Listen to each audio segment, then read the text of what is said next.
प्रकृति का थोड़ा वर्णन किया। और ये बहुत इंपॉर्टेंट अध्याय है। किस मामले में? इसका नाम है गुणत्रय विभाग योग। 20 मिनट में हम बस पूरा कर रहे हैं इसको। प्रकृति डायरेक्ट नहीं बांधती, प्रकृति अव्यक्त वो नहीं बांधती। प्रकृति 3 गुणों से बांधती है। उसकी 3 रस्सी हैं, 3 शक्ति हैं उसकी, सत्व, रज और तम। ये 3 गुण, इनसे हम बंध जाते हैं। और इन गुणों का गीता में बहुत महत्व है, इतना महत्व है कि जिसकी कोई कल्पना नहीं कर सकता। आप ये देखिए, यदि कोई गीता को 2-3 बार पहले पढ़ चुका है तो मैं उसको क्लू दे रहा हूँ। अब भगवान ने जो ये गुण संघ की चर्चा करी ना, गुण की चर्चा करी, अब पूरी गीता 18 अध्याय तक इन्हीं के आधार पर चलने वाली है। इतने इंपॉर्टेंट है ये गुण। क्यों इंपॉर्टेंट है भाई, जरा बताओ ये गुण क्या मतलब है। देखिए, हमारे अंदर कुछ एक विशेष गुण को लेके आए हैं हम। हमारा जो स्वभाव बनता है ना, स्वभाव जिसे कहते हैं, स्वभाव बहुत इंपॉर्टेंट है। उस स्वभाव में गुण का रोल है पूरा। गुण जैसे होंगे वैसा बनेगा हमारा, जैसे हमारे गुण होंगे, जैसा हमारा स्वभाव होगा, वैसे करेंगे हम कर्म। उन कर्मों से फिर हमारा स्वभाव और गुण संस्कारी बनेंगे। यानी एक विशेष सर्किल है ये। इसमें हम करोड़ों जन्मों से घूम रहे हैं और कर्म कर रहे हैं, और कर्म करके सोच रहे हैं कि हम कर्मों से मुक्ति पालेंगे। Never never never. ज़्यादातर हम मनुष्य रजोगुनी हैं। रजोगुनी का मतलब हमारे अंदर राग है, राग। तो भगवान यहाँ क्या करेंगे, पहले तो तीनों गुणों के बारे में थोड़ा डिटेलिंग करेंगे, जिससे कि हमको पता चले कि हमारे अंदर कौन से समय कौन सा गुण बढ़ा हुआ है, और उस गुण की कैरेक्टरिस्टिक्स क्या है, क्या क्वालिटीज़ हैं उसकी, कैसे वो बांधता है, और कैसे उससे मुक्त हुआ जाए। ये इसका पूरा अध्याय का सार संक्षेप है। ठीक है, तो आइए चलते हैं जल्दी से। भगवान कहते हैं 3 गुण हैं अर्जुन, है ना, जो हम चर्चा कर रहे हैं। पढ़ लेते हैं। सत्वं रजस्तम इति गुणा प्रकृति संभवा।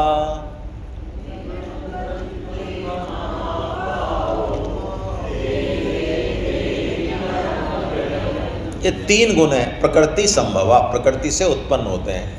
निबधनंती, निबधनंती महाभाव। अर्जुन महाभाव है तू, हाँ, याद कर अपने स्वरूप को, ऐसे छोटा मोटा मत समझे। ये बांध देती हैं तेरे को, तीनों दिन बांध। कैसे बांधते हैं महाराज? तो अब बांधने का प्रकार बता रहे हैं, उसकी क्वालिटी बता रहे हैं, और उसको बांधने की तरीका बता रहे हैं। पहले सत्वगुण का बता रहे हैं। सत्वगुण का क्या बता रहे हैं? तत्र सत्वं निर्मलत्वात् प्रकाशकमनामयम् सुख संगेन बध्नाति ज्ञान संगेन चानघा। सत्वगुण निर्मल है, निर्मलत्वात्, प्रकाशक है, अनामयम यानी अनामय, यानी बीमार विकार नहीं है इसमें। तुम्हारा ये तो बहुत अच्छा है। हाँ, अच्छा तो है, इसमें तेरे को जाना चाहिए, लेकिन ये भी बांधने वाला है, ये भी बांधने वाला है।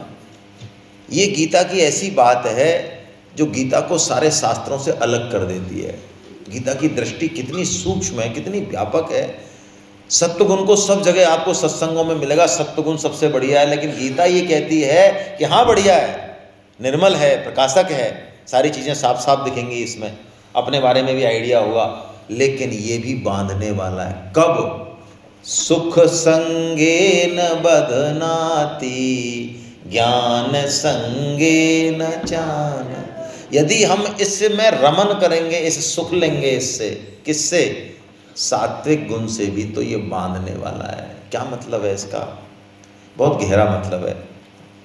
हमको तमोगुण से रजोगुण में आना है, रजोगुण से सतोगुण में आना है, लेकिन सतोगुण से भी चिपकना नहीं है। एक स्थिति में सतोगुण से भी हमको ऊपर जाना है, गुणातीत होना है। यदि सतोगुण से हम चिपक गए तो हमारी आगे प्रगति नहीं होगी। सतोगुण को यूज करना है, बहुत इंपॉर्टेंट है ये भगवत प्राप्ति में, लेकिन इससे चिपकना, सुख नहीं लेना है, वरना तो ये गड़बड़ हो जाएगी, है ना। रजोगुण कैसे बांधता है? रजोगुण तो है ही बांधने वाला, राग से है। रजो रागात्मकं विद्धि तृष्णा संग समुद्भवम तन्निबध्नाति कौन्तेय कर्म संगेन दे। ये राग से मानता है, और ये राग जब बढ़ जाता है तो क्या हो जाती है? तृष्णा। ओहो, तृष्णा संग समुद्भवम। तृष्णा मतलब बस, तृष्णा का मतलब है चक्री चढ़ गया बंदा, 99 के फेर में आ गया। कर्म संगेन दे, गधा बन गया गधा। वो अपने आप को रात और दिन तृष्णा के कारण दौड़ रहा है और अपने आप को समझ रहा है मैं तो बहुत कर्म योगी हूं। तू कर्म योगी नहीं है, तू कर्म ठोक है। तेरे को कोई कर्म योग नहीं है, तेरे को चरम योग है, क्योंकि अल्टीमेटली इन कर्मों से भी तू विषय भोग ही चाहता है। ये तृष्णा नचाती है हमको, जिंदगी भर नचाती है, और इसका कोई अंत नहीं है। आपने कहानी सुनी होगी, एक व्यक्ति जो है उसने देवी की आराधना करी तो देवी प्रसन्न हो गई। देवी ने कहा बोल क्या मांगता है? उसने कहा हमारे ज़मीन नहीं है और हमारा जो जमींदार है उसके पास 500 बीघा ज़मीन है, तो मैं नंबर 1 हो जाऊं। तो उसने कहा, देवी ने कहा ठीक है चल, तू सूरज छुपने तक जितना गोल चक्कर मार देगा उतनी ज़मीन तेरी, हटा। अब वो आया, दौड़ते दौड़ते घर आया तो उसकी पत्नी ने उसको जो है नाश्ता पानी कराया। उसने कहा जल्दी जल्दी करा, फटाफट, टाइम नहीं है मेरे पास। कि ऐसा है 500 बीघा हमारे जमींदार के पास है, अपने तो 100-200 ही बहुत है, क्या करना है? अरे कि बावड़ी तू क्या समझती है ना। अब वो लगा दौड़ने लगा, 1 गांव 2 गांव 3 गांव, चक्कर आ रहे हैं, धूप आ गई, लेकिन जो है उसकी तृष्णा इतनी है कि अल्टीमेटली शाम तक वो स्टार्टिंग पॉइंट पे पहुँचे। ये तृष्णा है, कुछ हाथ नहीं आता भाई, ये राग है, हटा दें। तृष्णा जीर्णा भयमेव जीर्णा। और अरे भर्तरी जी महाराज का यार तुमने बोल तो दिया, पूरा बोलो तो सही इसको। तपस्तु न तप्ता भयमेव तप्ता, कालो न यातो भयमेव याता है, और तृष्णा न जीर्णा भयमेव जीर्णा, है ना, ये है। चलिए अब तमोगुण। ये तमोगुण तो भगवान कहते हैं ये तो है ही बिल्कुल। इसके 3 लक्षण बताए, प्रमाद, आलस्य, और हम लोगों में तो नहीं है ना ये।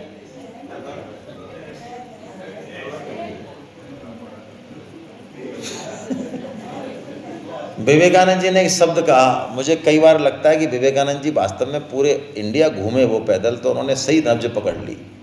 आज भी वो बात सच लगती है, बुरा मत मानना।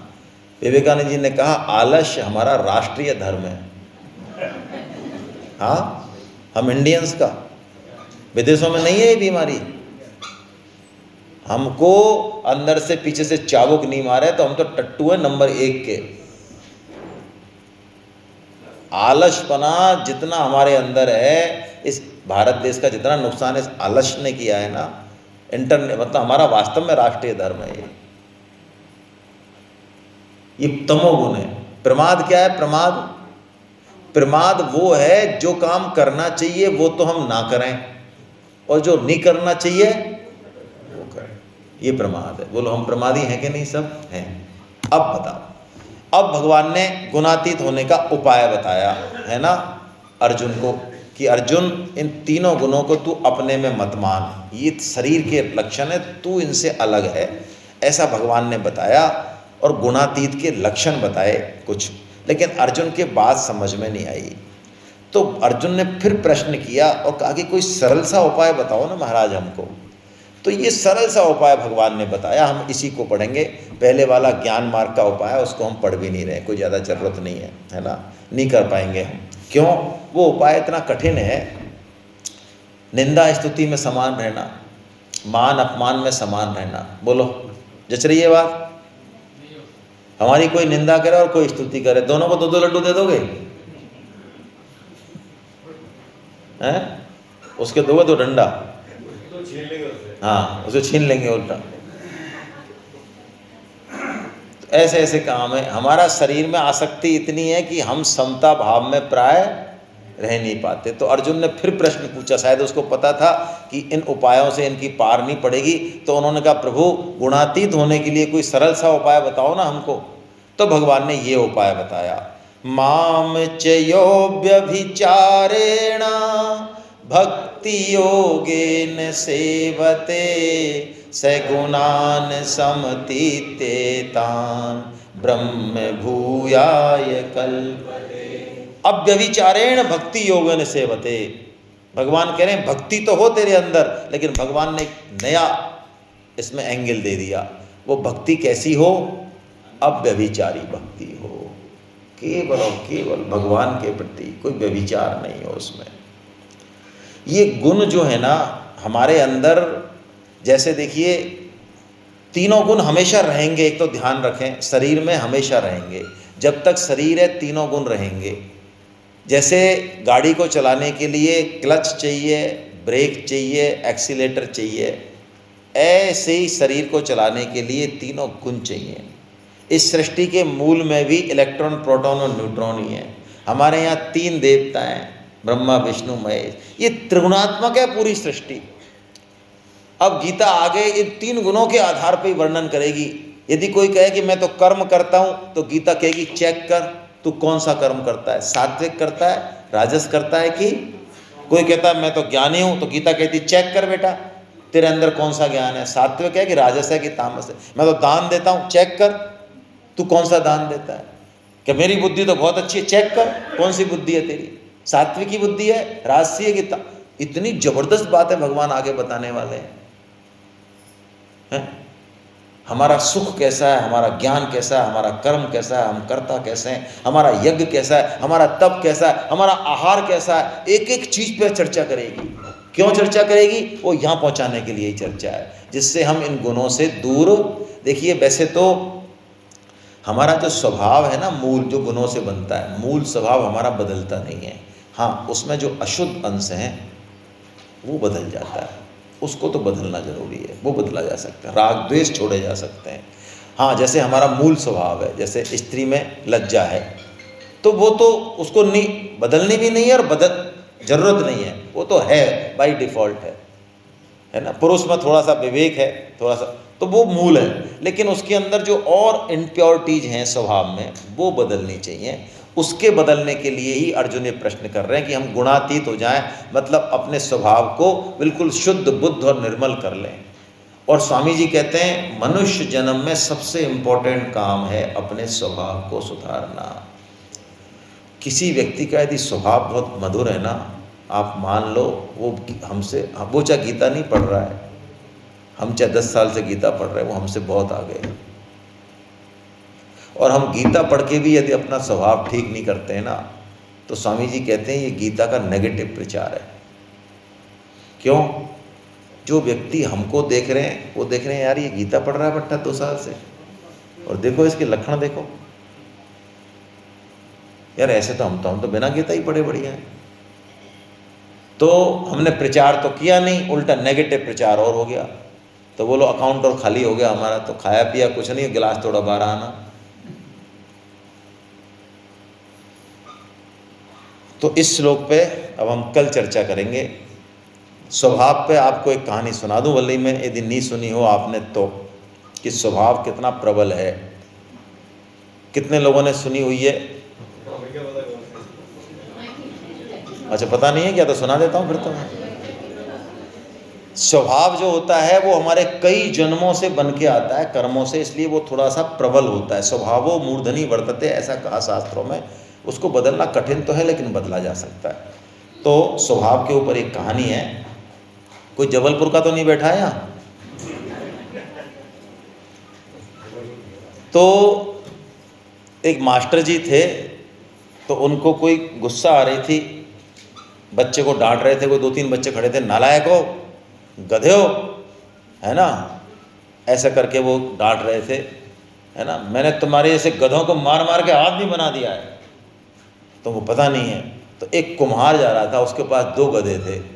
अब बहुत सीधा था बेचारा कुम्हार, अब एक ही गधे का काम था उसके पास। अब उसने सोचा यार ये मास्टर जी गधे को आदमी बना सकते हैं। तो वो जैसे ही वो मास्टर जी डांट रहे थे तो हमने आज वो एकदम से हाथ जोड़ के, हाँ बता क्या बात है मास्टर जी, हमारे एक गधे को आदमी बना दो थोड़ा सा, है ना।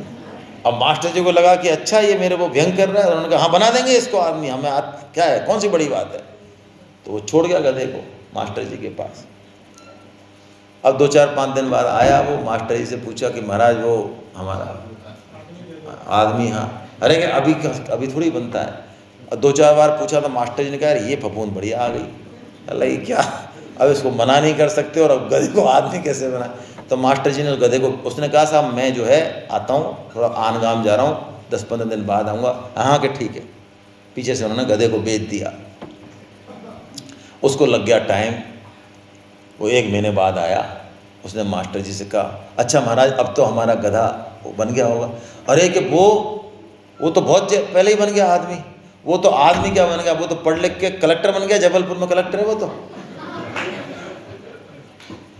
अरे साहब पहले तो, अरे तो क्या करें, मसाला ज़्यादा लग गया, थोड़ा जल्दी बन गया यार, बहुत टॉप का आदमी बना है वो तो। अब कुमार इतना सीधा बेचारा, उसने सोचा चलो साहब बहुत बढ़िया है ना, हमारे कलेक्टर साहब बन गए हमारे। भैया देखो हमारा बेटा, मतलब बेटा ही मानते हैं पशुओं को, किसान पशुओं को बेटा मानते हैं। तो वो बेचारा कर आके वो उस तब जबलपुर पहुंच गया। मैं जबलपुर जाके वो कलेक्टर के बंगले में पहुंच गया। अब कलेक्टर के बंगले में पहुंच गया, वो गार्ड से भिड़ रहा है वहाँ पे, गार्ड से कह रहा है बोला उसको, अरे क्या बोला, किसको बोला, हट, है ना। अब जाए नहीं, उस गार्ड ने खूब फटकार दिया, घंटा हो गया उसका दिमाग खाते खाते। तो आखिर में गार्ड अंदर गया और उसने पूछा कलेक्टर साहब से कहा कि साहब कोई बाहर आदमी है, वो कह रहा है कि तुम्हारे कलेक्टर साहब के पापा जी हैं, हम पिताजी हैं, है ना, कहाँ से आए। वो मान नहीं रहा है, कोई पिताजी बताए, अरे मान नहीं रहा है साहब, आपसे मिल नहीं, कह रहा है कि एक बार मेरे मिलाओ, मेरे को पहचान जाएगा वो देखते ही, है ना। तो कलेक्टर साहब बाहर आए तो जैसे उसने कहा अच्छा कोई नमस्कार नहीं, कुछ नहीं, कोई पैर छूना नहीं, भूल गया बेटा वो दिनों को तू, या तू रैंकता था बुरी तरह से छोटी सी घास की। ऐसा कुछ कलेक्टर साहब गुस्सा ही, साला क्या बक रहा है ये। उन्होंने एक दी लात उसमें दिया उसको। गेट बंद। वो मास्टर जी के पास आया कि साहब मान गए, आपने गधा बहुत जोरदार बनाया है। वो पट्टा ऐसी लात पहले मारता था वो जब गधा था जब। आदमी तो बन गया लेकिन लात मारना नहीं छोड़ा है। तो ये स्वभाव है भाई, हमारा स्वभाव हमारा जाता हाँ, लेकिन परमात्म प्राप्ति का निश्चय हो तो स्वभाव चला जाता है जल्दी, है ना। चलिए, गोविंद जय जय।